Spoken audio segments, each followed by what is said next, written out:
भटकते भटकते आज हमें अवसर मिल गया, मनुष्य जन्म और सत्संग।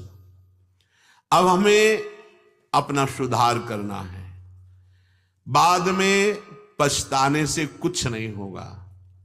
अंतिम श्वास में सारे कर्म उसके सामने होते हैं, जैसा जीवन में किया है उस समय राम हरि कृष्ण बोलने का अवसर नहीं होता, मन पछतई है अवसर बीते। गोस्वामी जी कह रहे, सूरदास जी कह रहे हैं, अब की बेर मेरी प्रार्थना मान लो, अब की बेर सुधार कर लो। बहुत बार मनुष्य बने हो, बहुत बार भोगों को भोगा है, अब थोड़ा सत्संग के द्वारा प्राप्त विवेक बल से अपने आप का उद्धार कर लो, अपने आप को बचा लो।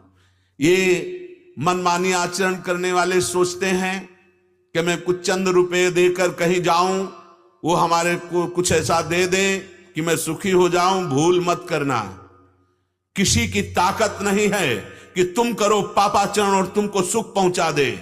एक उपाय केवल है, भगवान श्री हरि की शरण में आकर और गलती स्वीकार कर लो और नियम ले लो, अब लो नशानी अब ना न सही हो।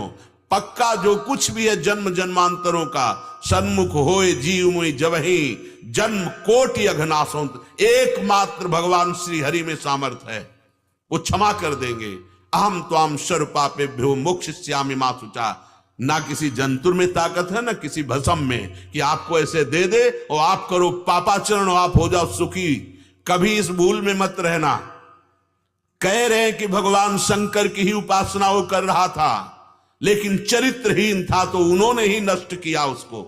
इसलिए होश में, तुम्हारे दान पुण्य तुम्हारा एक अलग कर्म हो गया, लेकिन पापाचरण एक अलग कर्म है। अगर दोनों को नष्ट करके सच्चिदानंद सुख में स्थित कर सकते हैं तो श्री भगवान मान लो।